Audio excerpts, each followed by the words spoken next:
வணக்கம் நேயர்களே, நீங்கள் இணைந்திருப்பது ட்ரூத் தமிழ் கனடாவினுடைய கனடிய தமிழ் செய்திகளின் தொகுப்புடன் கடந்த 24 மணி நேரத்தில் கிடைக்கப்பெற்ற முக்கியமான கனடிய தமிழ் செய்திகளை தான் இந்த வீடியோவிலே பார்க்க இருக்கின்றோம். இதுவரைக்கும் சேனலை சப்ஸ்கிரைப் செய்யாத நேயர்கள் இருந்தால் இப்போதே சப்ஸ்கிரைப் செய்து கொள்ளுங்கள். தொடர்ச்சியாக விரிவான செய்திகளை பார்க்கலாம். முதலாவது விடயம் பார்த்தமாக இருந்தால் கனடா போஸ்ட் தொழிலாளர்கள் சங்க உறுப்பினர்கள் புதிய 5 ஆண்டு ஒப்பந்தத்தை பெரும்பான்மையுடன் ஏற்றுக்கொண்டிருக்கிறார்கள். இது கிட்டத்தட்ட 2 ஆண்டுகால உழைப்பு மோதல்களை முடிவுக்கு கொண்டு வருகிறது. அமைச்சர் ஜோயல் லைட்பவுண்ட் இந்த ஒப்பந்தத்தை வரவேற்றார்.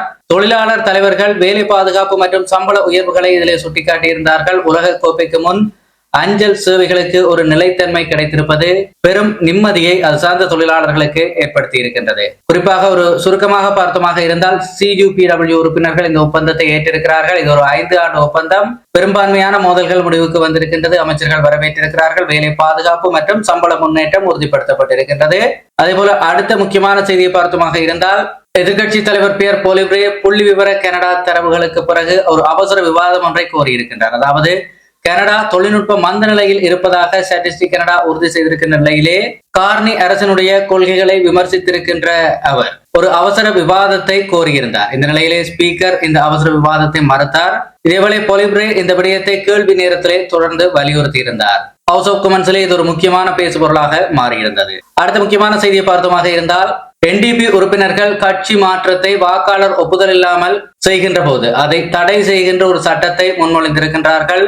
இது ஜனநாயக பொறுப்புணர்வை வலுப்படுத்தும் என்று சொல்லி அவர்கள் தெரிவித்திருக்கிறார்கள். இதேவேளை விமர்சகர்கள் இது நெகிழ்வுத்தன்மையை குறைப்பதாக கூறுகிறார்கள். அதாவது ஒரு கட்சியை சார்ந்த ஒருவர் அந்த கட்சியினுடைய ஒருமித்த செயற்பாட்டோடு ஒத்துப்போக முடியாத ஒரு சூழல் வருகின்ற போது அந்த கட்சியை விட்டு வெளியேறுகின்ற ஒரு சுதந்திரம் ஒரு மக்கள் பிரதிநிதிக்கு இருக்க வேண்டும். இது விமர்சகருடைய கருத்தாக இருக்கின்றது. ஆகவே கட்சி மாறுவது என்பது ஒரு உரிமை, அதை தடுக்கவும் முடியாது. ஏனென்றால் ஒரு கட்சி ஒருமித்து ஒரு செயற்பாட்டை செய்கின்ற போது தனிப்பட்ட முறையிலே ஒரு உறுப்பினர் அதை மறுதளித்தால் அவர் அதை விட்டு வெளியேறக்கூடிய ஒரு உரிமை அவருக்கு இருக்க வேண்டும். இதே நேரத்திலே அது ஜனநாயகபூர்வமானதாக இருக்க வேண்டுமே தவிர பணத்துக்காகவோ அல்லது ஏனைய சலுகைகளுக்காகவோ அந்த கட்சி மாற்றமானது இருக்குமாக இருந்தால் அது நிச்சயமாக பொதுமக்களினுடைய ஓட்டு போடுகிற அந்த உரிமை அல்லது ஜனநாயகம் மீதான ஒரு நம்பகத்தன்மையும் கேள்விக்குள்ளாகும். இரு பக்கங்களிலும் பார்த்தமாக இருந்தால் இதற்கு சாதகமான புள்ளிகள் தான் இருக்கின்றது. குறிப்பாக சமீப காலத்திலே லிபரல்ஸை சேர்ந்த ஒரு MP ஒருவர் வெளியேறப் போவதாக அறிவித்திருக்கின்றார். குறிப்பாக அவர் அந்த இயற்கை வளங்களுக்கு ஆதரவான ஒருவர். தற்போதைய லிபரல்ஸினுடைய செயற்பாடு முழுக்க ஒரு இண்டஸ்ட்ரியல் ரெவல்யூஷன் போல இருக்கிறது. ஆகவே இயற்கை வளங்களை காக்க வேண்டும், கிளைமேட்டிக் கோல்ஸ் என்று சொல்லுவார்கள், அவற்றை பொறுப்புணர்வுடன் தற்போதைய லிபரல் அரசு அணுகவில்லை என்கின்ற போது தன்னுடைய பதவியை ராஜினாமா செய்வதற்கு அந்த MP முடிவெடுத்திருக்கிறார். அதை பற்றி ஏற்கனவே நாங்கள் பார்த்திருந்தோம். ஆகவே இந்த ஒரு விடயத்தை பார்த்தமாக இருந்தால் அவர் வெளியேறுகிற போது அவருடைய பதவியும் வரிதாகி சென்றுவிடும். ஆனால் பதவியோடு சேர்ந்தவர்கள் மாறுகிற போது நிச்சயமாக அந்த பொதுமக்களினுடைய வாக்குரிமையை கேலிக்கூத்தாக்குகிற ஒரு விடயமாக இருக்கும் என்பது ஒரு சில விமர்சகர்களுடைய கருத்தாக இருக்கின்றது.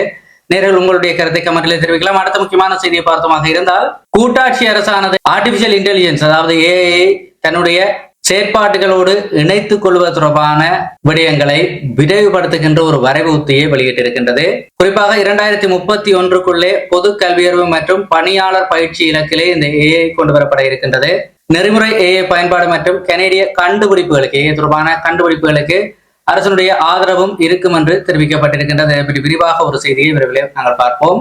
ஒரு தனி ஆர்டிக்கலாக அதை பார்ப்போம். அது நிச்சயமாக பலருக்கு பயனுள்ளதாக இருக்கும். அதே போல அடுத்த முக்கியமான செய்தியை பார்த்தமாக இருந்தால் நேர்களே, கூட்டாட்சி அரசானது வீட்டு வசதி உட்கட்டமைப்பு நிதிக்கு நகரங்கள் குறைந்தது 10% பங்களிப்பை கொடுக்க வேண்டும் என்று சொல்லி அறிவித்திருக்கின்றது. குறிப்பாக உள்ளூர் பங்களிப்பை உறுதி செய்கின்ற ஒரு நோக்கத்துடன் தான் இந்த அறிவித்தல் வந்திருக்கின்றது. குறிப்பாக இதை பெரிய நகரங்கள் வரவேற்கின்ற போதிலும் சிறிய நகரங்களானது தன்னுடைய பட்ஜெட் சுமை குறித்து கவலை தெரிவித்துக் கொண்டிருக்கிறது. ஏனென்றால் வருமானம் குறைந்த நகரங்கள் இதை செயற்படுத்த முடியாத ஒரு சூழல் ஏற்படுகின்ற போது அங்கே வீட்டு வசதி அதாவது பெடரல் அரசினுடைய வீட்டு வசதி திட்டங்கள் சரியான முறையிலே பயனாளிகளுக்கு சென்று சேர முடியாத ஒரு சூழல் ஏற்படும் என்பது அவர்கள் தரப்பு நியாயமாக இருக்கிறது. அடுத்த முக்கியமான செய்தியை பார்த்தமாக இருந்தால் ஒன்டாரியோ சட்டமன்றமானது நகராட்சி கவுன்சிலர்களினுடைய தவறான நடத்தைகளை கையாளுகின்ற வலுவான அதிகாரங்கள் வழங்குகின்ற ஒரு சட்டத்தை நிறைவேற்றியிருக்கின்றது.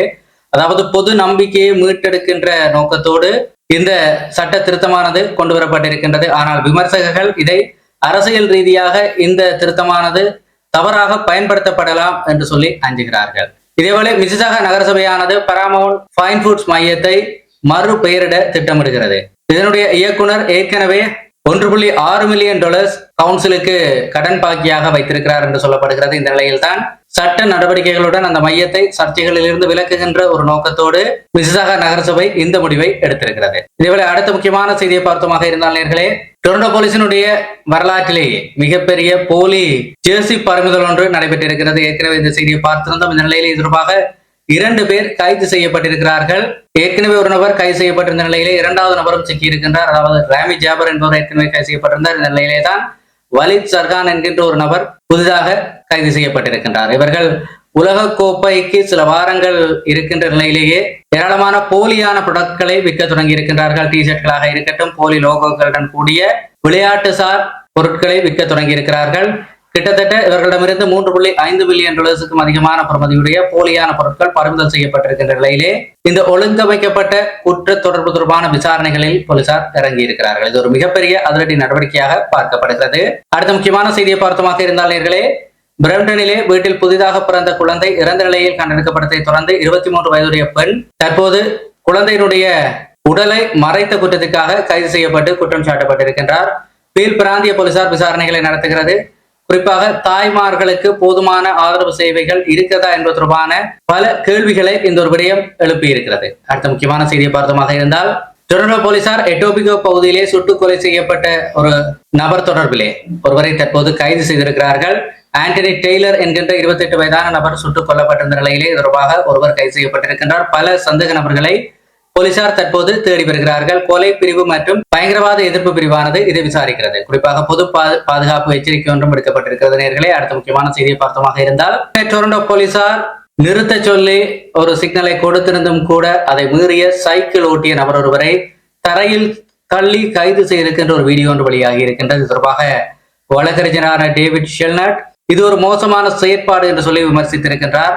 போலீசார் தம்முடைய விதிகளை பின்பற்றுவதாக கூறிக்கொண்டு பொதுமக்களுக்கு எதிராக அதீத அழுத்தங்களை கொடுக்கிறார்களா என்கின்ற ஒரு கேள்வியையும் இது எழுப்பியிருக்கின்றது. குறிப்பாக நகரிலே சைக்கிள் ஓட்டிகளினுடைய பாதுகாப்பு குறித்து பெரும் விவாதம் தற்போது எழுந்திருக்கிறது. இதேவேளை கால்கரி மற்றும் சுற்றுப்புறங்களிலே கனமழை பெய்திருக்கின்றது. நேர்களை ஆறுகளின் நீர்மட்டங்கள் வேகமாக உயர்ந்து வெள்ள எச்சரிக்கை விடுக்கப்பட்டிருக்கின்றது.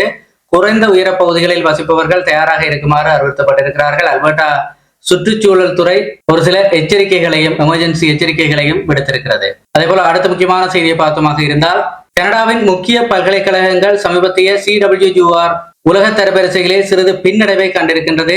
ஆராய்ச்சி வெளியீடுகள், ஆசிரியர் தரம் மற்றும் சர்வதேச நட்பெயர்கள் வரிசையிலே இந்த சிறு பின்னடைவானது காணப்பட்டிருக்கின்றது. ஏற்கனவே கனடிய பல்கலைக்கழகங்களை பொறுத்தவரையிலே அங்கே மாணவர்களுடைய சேர்க்கை கணிசமாக குறைந்து வருகிறது அரசினுடைய நிலைப்பாட்டின் காரணமாக என்கின்ற விமர்சனம் இருந்து வருகின்ற நிலையிலே இதுவும் கூர்நோக்கி பார்க்கப்பட வேண்டிய ஒரு விடயமாக இருக்கிறது.